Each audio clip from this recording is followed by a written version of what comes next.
Kisah Raja Behanzin Raja Terakhir Dahomey, 1889-1894, masa kecil dan keluarga. Behanzin lahir sekitar tahun 1844 di Kerajaan Dahomey, yang kini merupakan bagian dari negara Benin, Afrika Barat.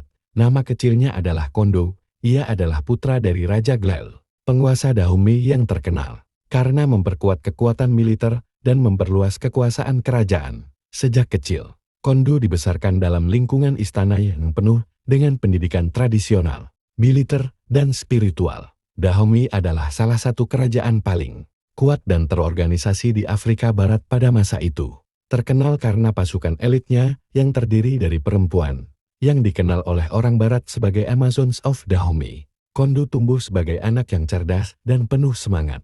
Ia diajarkan strategi perang, diplomasi, dan pentingnya menjaga kemerdekaan bangsa dari pengaruh asing, terutama Eropa, yang mulai menunjukkan minat besar di wilayah Afrika Barat karena perdagangan dan ambisi kolonial. Naik tahta dan menjadi Behanzin setelah Raja Glel meninggal pada tahun 1889.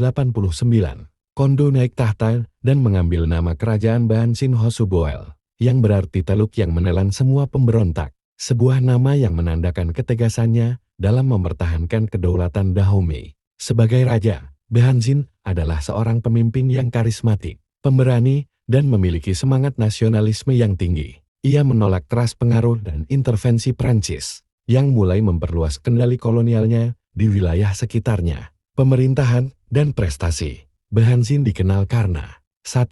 Perlawanan terhadap kolonialisme Prancis. Sejak awal pemerintahannya, ia menolak untuk mengakui traktat-traktat yang ditandatangani oleh pendahulunya dengan Prancis. Ia melihat bahwa perjanjian-perjanjian itu tidak adil dan bertujuan merampas tanah dan kebebasan rakyat Dahomey. Ia memimpin perlawanan aktif terhadap kehadiran Prancis, terutama karena mereka mulai mendirikan pos perdagangan dan militer di wilayah pesisir, seperti Cotonou tanpa izin. 2. Memperkuat militer Dahomey. Di bawah kepemimpinannya, militer kerajaan ditingkatkan, termasuk pasukan perempuan yang terkenal tangguh. Strategi perangnya menggabungkan taktik gerilya dengan serangan mendadak, membuat tentara Prancis kesulitan selama beberapa tahun. 3. Simbol perjuangan anti-kolonial. Behanzin menolak tunduk pada kekuatan asing. Ia menjadi simbol perlawanan Afrika terhadap penjajahan dan imperialisme Eropa. Banyak rakyat dan pemimpin lokal melihatnya sebagai tokoh nasionalis yang visioner. Perang Dahomey Prancis 1890 hingga 1894. Prancis yang ingin menguasai wilayah strategis di Teluk Guinea mulai memaksa Dahomey untuk menerima kendali mereka atas wilayah-wilayah pesisir.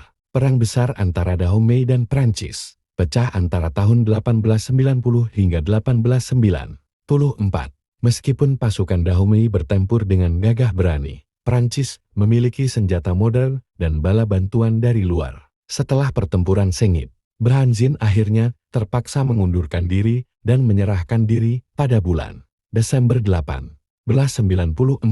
Pengasingan dan akhir hidup. Setelah penangkapannya, Raja Behanzin diasingkan oleh pemerintah kolonial Prancis ke Martinique, sebuah pulau di Karibia, jauh dari tanah airnya. Beberapa tahun kemudian, ia dipindahkan ke Aljazair, yang juga merupakan wilayah jajahan Prancis saat itu. Di pengasingan, ia tetap dihormati oleh para pengikutnya dan masyarakat Afrika sebagai raja sejati Dahomey. Namun, ia hidup dalam kesepian dan kerinduan akan tanah airnya. Behanzin meninggal dunia pada 10 Desember tahun 1896 di Blida, Aljazair. Jasadnya baru dipulangkan ke Benin dulu Dahomey pada tahun 1928 dan dimakamkan secara terhormat. Warisan dan peninggalan. Behanzin dianggap sebagai pahlawan nasional Benin.